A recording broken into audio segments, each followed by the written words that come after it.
अस्सलाम वालेकुम my YouTube family, क्या हाल है आप लोगों के?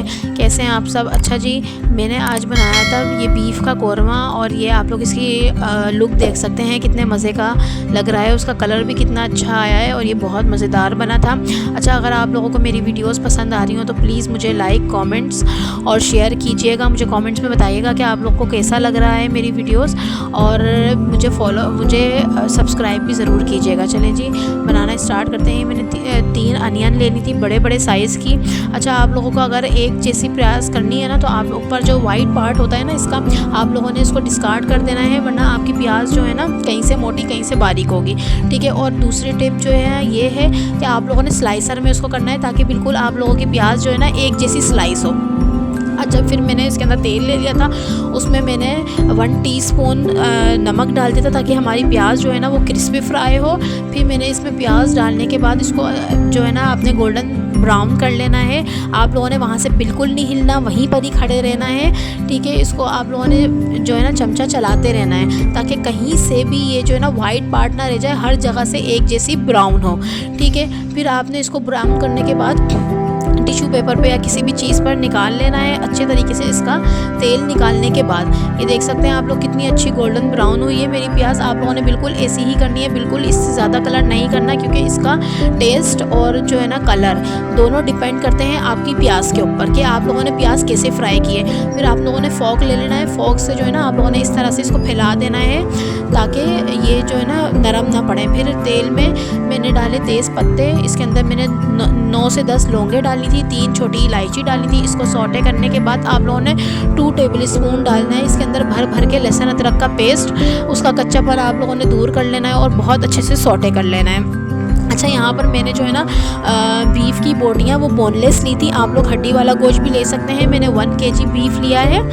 आपने इसको जो है ना कच्चापन इसका बहुत अच्छे तरीके से दूर कर लेना है।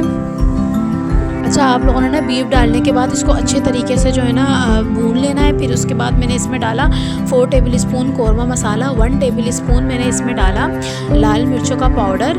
ठीक है। उसके बाद 2 टीस्पून मैंने इसमें डाला धनिया पाउडर, और इसके अंदर मैंने डाला 1/4 टीस्पून हल्दी और 1 टीस्पून ज़ीरा।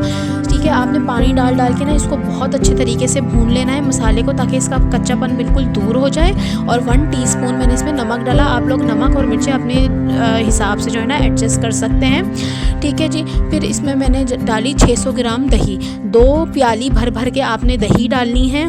ठीक है, ताकि आपकी ग्रेवी जो है ना वो बहुत अच्छी बने। ये बिल्कुल परफेक्ट रेशो है, सही।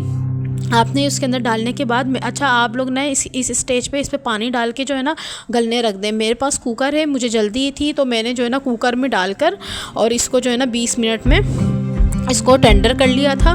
बहुत अच्छा सा टेंडर हो गया था। अच्छा, एक हमें मसाला बनाना है। इसमें 3 लौंगे हैं, थोड़ी सी दालचीनी है, काला ज़ीरा है, इलायची है, थोड़ा सा वो है जायफल और जवतरी। इसका आपने पाउडर बना लेना है।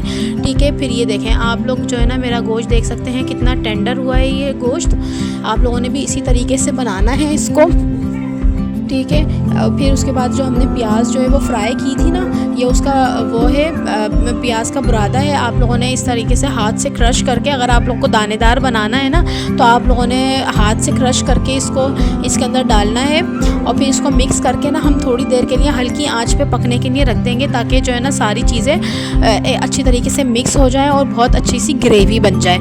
अच्छा, हम लोग जो है ना ग्रेवी वाला खाते हैं, हम लोग बिल्कुल सूखा हुआ नहीं खाते, तो इसलिए ये बिल्कुल परफेक्ट ग्रेवी थी, बिल्कुल मतलब सही रेसिपी है प्याज और जो है ना दही की। ठीक है। फिर इसके अंदर मैंने थोड़े से ड्रॉप्स जो हैं वो केवड़ा एसेंस के डाल दिए थे, और आप लोगों ने थोड़े से ही डालने, ज़्यादा नहीं डालिएगा वरना जो है ना बहुत ज़्यादा इसकी स्मेल आती है। ठीक है। आप लोग देख सकते हैं कितना प्यारा सा इसके अंदर कलर आया है। ये देखें। फिर उसके पास ये अब हमारा जो है ना कोरमा बिल्कुल रेडी हो गया है। और जो हमने मसाला बनाया था ना, पाउडर जो बनाया था चीज़ों का, वो भी आप लोगों ने इसके ऊपर स्प्रिंकल कर देना है, सही। ये देख सकते हैं आप लोग कितने मज़ेदार सा लग रहा है ये। अच्छा, अगर आप लोग को मेरी वीडियो अच्छी लगी हो तो प्लीज़ फॉलो कर लिएगा, सब्सक्राइब कीजिएगा मेरे चैनल को। चलिए जी, अगली वीडियो में मिलेंगे। अल्लाह हाफिज़।